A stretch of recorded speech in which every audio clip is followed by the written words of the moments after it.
Ahoy hoy, girls and boys. So I just got back from WonderCon in Anaheim yesterday. I'm actually setting up for FresCon right now, which is a different convention that I'm working at. I went to WonderCon yesterday as an attendee. So it was very educational. I spent pretty much the whole day in the artist alley talking to other artists about, you know, their struggles, their progress, how long they've been drawing, advice. For many of them, I actually acted like I didn't know anything about art because I wanted their genuine response to see how they would go about helping people. Anyway, it was very interesting. It was very informative. It was definitely worth the drive. It was worth the trip. I loved it. I met a lot of artists that I've always wanted to meet, artists that I've followed for a long time, and it was a great experience. So then, drove about 5 hours, well, if you take into account LA traffic, about 7 to 8 hours here to Fresno, California for FresCon. This is held at the CSU Fresno, so it's another college show like I had last week. So this is 2 days. They gave me a free table because I was here last year, and they kind of dicked me over with my table this year. Anyway, it's cool. It's run by a bunch of kids, so you can't really expect too much from them. I'm just parking right now. I grabbed all my stuff. I'm gonna head inside, and let's get it in.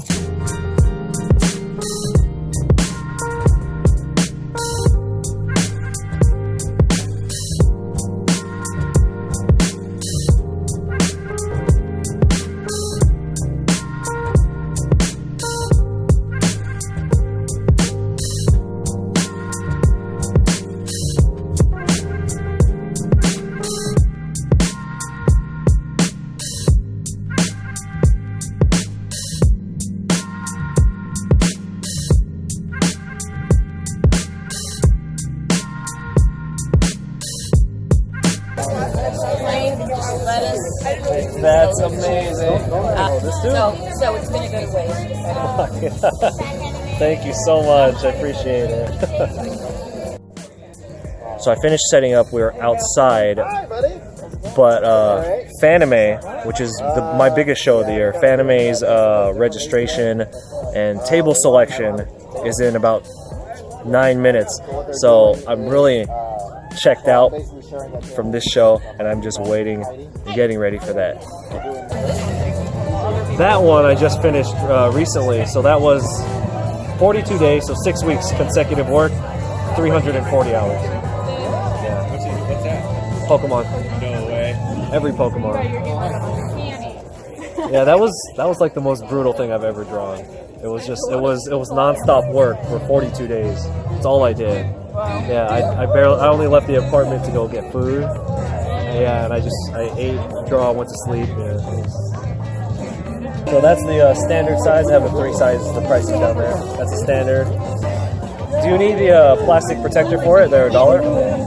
I got your card.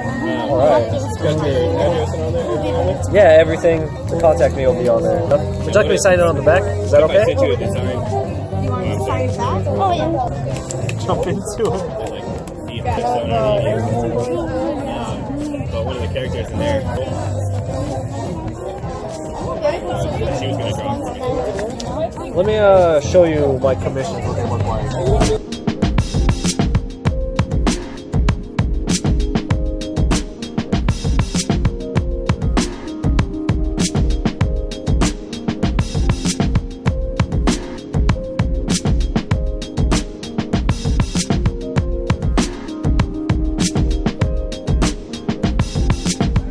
Alright, so here's a commission that I did last night. This is Anne from Persona 5.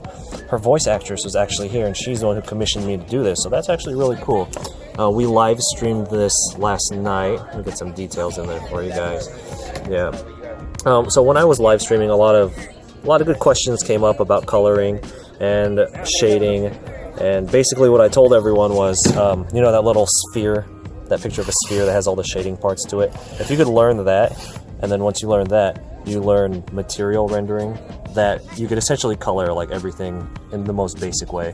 So like material rendering, I'm talking about her hair is highly reflective. So you'll do something like a high contrast here to the white, where you have something like her blazer, where it's just like a flat like material. I assume it's like a cotton or polyester. It's not going to have any really strong white highlights, right? So I only used 2 markers here. I used 4 markers for this. I used 2 markers here. That was N6 and N8 Copic markers. And then when you combine all that together, you get a nice looking picture. That's all you need. That's all you need. Anyway, I like how this came out. She's going to come pick it up later. Oh, hello. Is that cool? Yes! Oh my god, she looks awesome! Thank you so much. I love you. Yeah, that'd be no one. Thank you. You mind if I got a picture of you in it? Of course, yeah. What club is this? So we do have technically a FresCon club, So- but our main 2 clubs are in charge of it. So, you said you do the voice for her, right? Yeah. How was that? And then It was we super pretty fun. much Yeah? Yeah, pretty like, much have, oh my gosh, there are a lot of lines in this game, so I recorded a lot. Like a lot more than usual. So I really got to like know this character, so I love it. Cool. My favorite when I play. Yeah? Yeah. Well, I appreciate you picking me to do that one. Yeah, So, no, I'm very glad I I did. hope you like it. Awesome. Hope it's cool. And I live streamed it last night. Awesome. So I'll have like a 1-minute time lapse of it. Awesome. Cool. Thank you. Thank you. Thank you Appreciate so much. it. I'm gonna take this card. Yeah. Yes. 3 months when we should have been planning since like Alright, so that wraps up another convention. So this is another college event. Last week I was in Fullerton, and you guys heard me talk about how excited the young kids are to learn how to be artists, about the craft and the business. And it's very exciting to hear so much positivity. This was the same thing. A lot of younger people came to the table and they just wanted to learn. They just had questions to ask, and it was great. It was great. I was able to talk to someone who had worked at Hanna-Barbera. It's this man, he a bit older, retired, and we talked for about 20 minutes about the industry, the evolution of the industry, and it was a great time to talk to him. People who were running ZapCon, which is another convention that's local, they were here, and it was just great to be able to talk. Like, I went to WonderCon yesterday, and I talked to all these artists, and I've just been getting a lot of information and positive feedback the past few days, and I just feel really, really good. All right. So here's a tip for Artist Alley if you're looking to do an Artist Alley.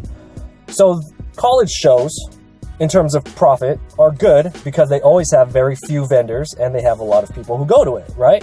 So the amount of money you'll make at a convention, of course, the biggest factor is how good your artwork is, right? But one of the biggest factors is the proportion of how many vendors there are to how many attendees there are, all right? So you take a show like this, there are less than 30 vendors, right? So you only need like 3,000, 2,000 attendees for you to make some good money. Conversely, you take something like Anime Expo, where they have over 600 artists, and the money just gets spread so thin despite having over 100,000 attendees, all right? So if you are looking to do Artist Alley, look at how long the convention has been in business.